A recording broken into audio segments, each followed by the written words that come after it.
Hey everybody, welcome back to Let's Play Super Mario Sunshine. This is your host Luigi here.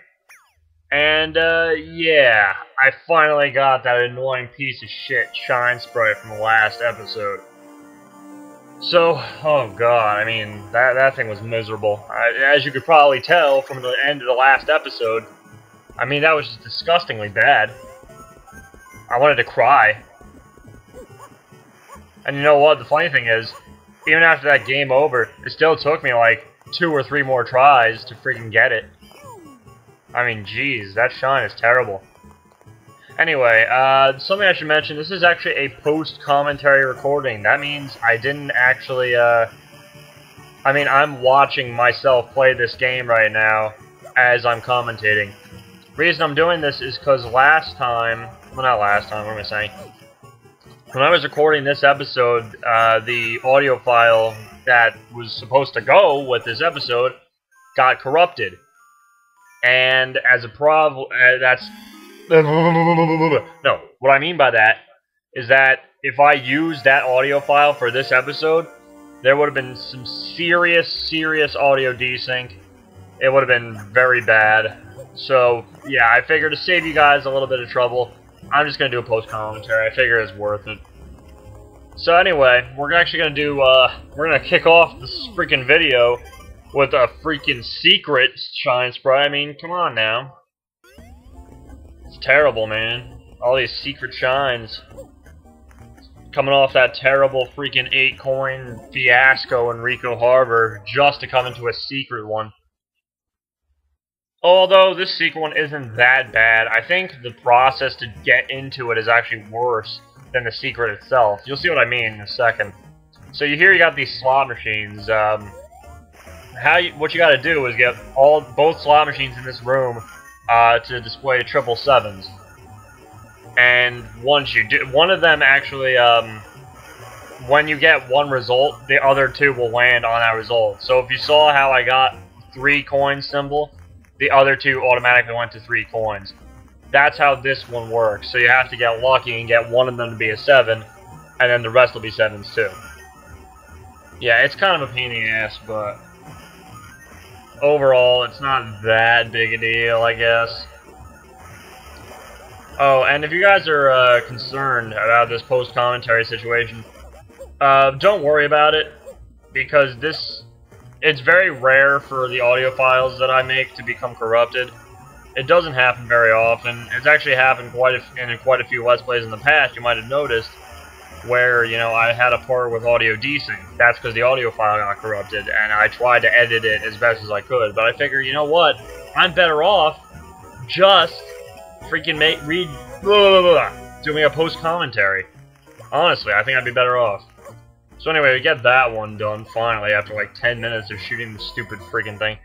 This one goes individually, so you don't have to worry about getting boos all the time. So, and if you get 1-7, it locks it in case you spray it, like, on accident. It's like, yeah, exactly, unless you spray that 7 on accident. Alright, that's 2. Thank God, holy crap. Come on, hurry up. I know this is a post-commentary and all, but jeez, it takes forever for these 7s to come up. Sometimes, anyway. I mean, look at this. It's a disaster. Just spraying and spraying and freaking no 7. And that time it would have been a 7 too. You saw that one coin that I sprayed at like an idiot? Yeah, there. Alright, thank God that's over. That was just a mockery, really.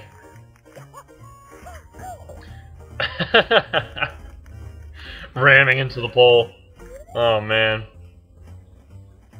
The problem with it, I'm kind of pissed that I actually had to do this post-commentary because I think the commentary that I originally had for this episode was actually really good. Like, I actually thought it was pretty funny. I think you guys would have liked it, but well, shit happens. So anyway, for this last part, you have to freaking shoot the panels with water until you get all of them to match the picture of the Shine Sprite. It's really freaking annoying, though, because, like, some of them spaz out like crazy. Yeah, look at that. That top right one. There was no more water hitting it, and it's just like, you know what? I feel like moving some more, so I'm just gonna piss you off. That's basically what it is. It's like they got minds of their own. I mean, jeez. I mean, it's a pain in the ass. Pretty much. And then the worst case scenario is that you get freaking panels like by themselves with none next to them. Like you can see here, yeah, I shot that one panel and it turned the one next to it goes back to being a question mark one. At least if you get like a bunch of question mark ones together, at least if you shoot one question mark, the other question mark might move too. The water controls for this part are really bad, I have to admit. And as you can tell, I spent quite a bit of time doing this. I think it's like around the 6 minute and 10 mark that I got it, so yeah, like 30 seconds from now, I think I finally get it. I think, I could be wrong. I mean, look at that though, it's a pain in the ass. Oh man. So anyway, enough about this stupid puzzle. How you guys doing today? I mean, I haven't really put out any update videos lately or anything interactive for you viewers. Besides that voting for this Let's Play, I mean, I wouldn't be doing this Let's Play unless you guys voted for it. Unless you guys voted for it. Whatever. But, yeah, I don't know. I'm trying to think of ways I can be more interactive with the fans. Not that I'm like some big Let's Player or anything. I mean, oh, I'm sitting at a monster 211 subscribers. I must be a freaking tank. Nah, but, I mean, for the fans I do have, I was hoping to think of a good way to be a little bit more interactive. I was thinking of maybe, like, having nights where I might play games with some fans. Like, we can get 7 fans together and we can play, like, Left 4 Dead or something. Or, like, I don't know, Gears of War on Xbox. I don't know. Just something I was thinking about. And so much for the 6 minute and 10 mark. Maybe, like, the 7 minute and 10 mark. There we go. Yeah, hey, 7 minute and 10 mark. That's awesome. Alright, let's get in this friggin' warp pipe. I'm tired of staring at that puzzle. Alright, guys, here we go. The secret. This one's actually not that bad, though, as far as I remember. I mean, when I was recording this, I did pretty decent. I mean, you know, I'll admit, I died once, but it wasn't bad, overall. Yeah, I mean, a lot of the secrets in the game aren't that hard. Like, some of them are monsters. Some of them are freaking terrible. I think those are the later ones. Well, Sirena Beach is a later level now I think about it, but some of these freaking secrets can be definitely monsters. Oh, yep, there it is. Trying to be a badass, going for the extra lives and bouncing off the cubes. As you can tell, it didn't really work well. Oh, sorry if you can hear a fan in the background. Kind of sucked. Actually, I hope that didn't kill the commentary for you guys. Depends how loud it was. I'll play back the recording. If it's really that bad, I mean, I'll just have to re-record this post-commentary. I'd prefer not to do post-commentaries, though. I think a lot of Let's Players would agree with me on that, because... Oh, I actually died twice. Never mind. I thought I died once. Whoops. Yeah, but I know for a fact I only died twice. Anyway, as I was saying, a lot of Let's Players would probably agree with me that doing post-commentary is not really that awesome. Because it kind of takes away from, like... You guys watch me, I think, for what I have to say during the game, and that also includes, like, the surprise of what happens. Also, the feeling of the unknown, like, I don't know if I'm going to die or not, or if I'm going to get the shine. Like, now that I'm doing this, I already know, like, hey, I'm getting the shine this attempt. But, I don't know. Doing a post-commentary every once in a while might not be that bad. I think it also might differ from game to game, like, which games might be better off with post-commentary. Like, this game, for example, probably not a good post-commentary game. And if I did every episode with the post-commentary, it'd probably just be disgusting. Like, I mean, doing just this one episode post-commentary is not that big a deal, I think. I don't think you guys mind that much doing one episode. And at least this way I can, like, talk about more things that matter, instead of just, you know, hey, I jumped on this platform. Oh, hey, I'm jumping for that platform. Not that I'm like that all the time, but, you know, every Let's Player, I think, has their moments where they might, oh, hey, narrate everything that happens in as they're playing. I mean, some of them do. Some of them do it sometimes. I think I'm one of the Let's Players that do it sometimes. I don't always do it, I don't think. Alright, here we go. We got Shadow Mario again. Freaking got some piece of shit nozzle all in his hands.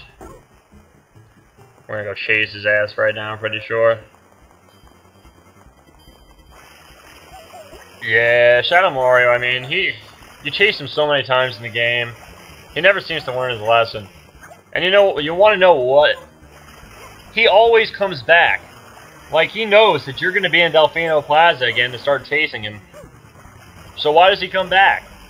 And then why does he always come back with, like, some useful item in his hands, like this turbo nozzle? Doesn't really make any sense.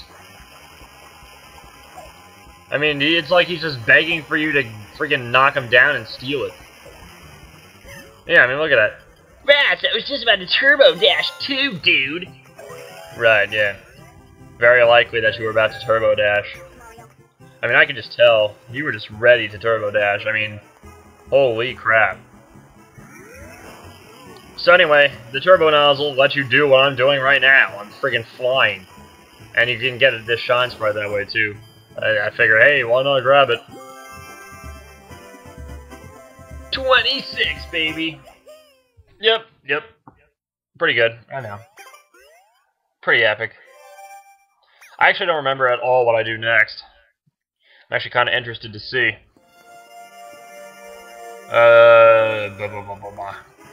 Sirena Beach, maybe? Bianco Hills? Where am I going? Come on. Ah, Bianco Hills, huh? Alright. I don't remember what it is, though. Ah, yes, Petey Piranha Strikes Back. That's right, I remember. So yeah, as you might guess, Petey Piranha is back. And we have to kick his ass. So we're gonna go do that. We're gonna fly over to him and freaking beat his ass. Fucking Petey Piranha, bitch. You know, back from episode 1, it might have been, or episode 2, maybe. I don't remember which episode I fought him in originally. But you'd figure, like, he disintegrated. If you remember, he turned into pollution and then dissolved. I'm kind of amazed that Petey Piranha came back after dissolving, like literally dissolving. And then you gotta wonder, well, maybe it's like a second Petey Piranha, maybe Bowser Jr. I'd rather call him Baby Bowser. I called him Baby Bowser since I was a little kid. I mean, no one could get me to call him Koopa Kid or Bowser Jr. I would never call him that. It's just like, ugh, it just sounds foreign to me. But yeah. Anyway, as I was saying, you gotta think Baby Bowser probably like maybe made another Petey Piranha if he can even do that. Then you gotta wonder, well, maybe Petey Piranha wasn't a creation of Baby Bowser and was like just working for them, like Baby Bowser, yeah, working for him. You gotta figure that too. Like, there's just so much that you gotta wonder about these games that I haven't really outlined in any of my Let's Plays, because I've never done post-commentary before. I've seen post-commentary, I mean, like, every Let's Player has those times where they have no choice but to do post-commentary. I know Matt Goldsman's done it, too. I know NCS has done it. I know some Kirby's done it. I don't really watch Chugga Conroy. I'm not really a fan of Chugga Conroy. I respect him as a Let's Player. I acknowledge that he's a good Let's Player. But I'm just not a fan of his style. I just don't like his style, personally. I don't know, it's just something about it. I don't want to say I dislike his voice, but it just seems like not a fitting voice for a Let's Player, I guess, if I had to phrase it. Yeah, I think that's fitting. Fitting to say that it's not fitting. So, I'm having trouble here with Petey Piranha. Freaking fat ass. So yeah, what you do when you're fighting him the second time is that You knock him down from the sky. It only works when he's still, though, so don't try to get him when he's flying. And then it basically works the same way as before, except he might throw one of these tornadoes. Might kick your ass a little bit. But besides that, the fight's pretty much the same. So he sprayed in his mouth, there you go. Although I mentioned this in my actual commentary, this is kind of like an awkward spot to be fighting him, because it's like in the corner and there's like he's elevated. I mean, obviously I hit him, but it just, I don't know, it felt kind of weird when I was fighting him. And then you also gotta be careful because there's all this freaking crap on the ground.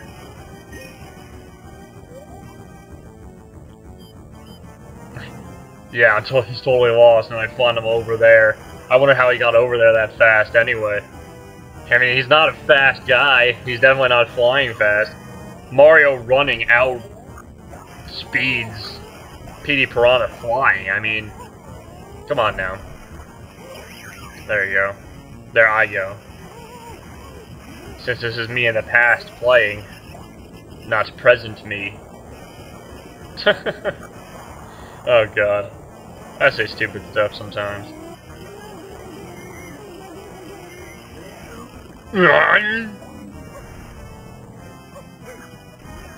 There you go. I mean, yeah, it's the exact same fight. 3 hits. Nintendo's always had that thing where every boss goes down in 3 hits. Although recent Zelda games have kind of changed that. It's not always 3 hits anymore in Zelda. Like Zelda 64, Ocarina of Time, I mean, and even Majora's Mask, it was only like 3 real hits that you needed to beat bosses. Actually, now that I think about it, Majora's Mask, not so much, because... Actually, I'm thinking not even Ocarina of Time. You know what? Forget I even said that, because it's not an N64 Zelda that did that. It's really all Mario games. 3 hits. Because you got this game. Super Mario 64 was the same way. Galaxy 1, I think, was the same way. I know they fixed it in Galaxy 2, where some bosses would take 4 hits, or 5 even. But it just seems common in video games for bosses to take freaking 3 hits before they're beat. I'm just freaking waiting here for Petey Piranha to freaking open his mouth. He just throws so many tornadoes. It's not working at all. I don't know why he continues doing it.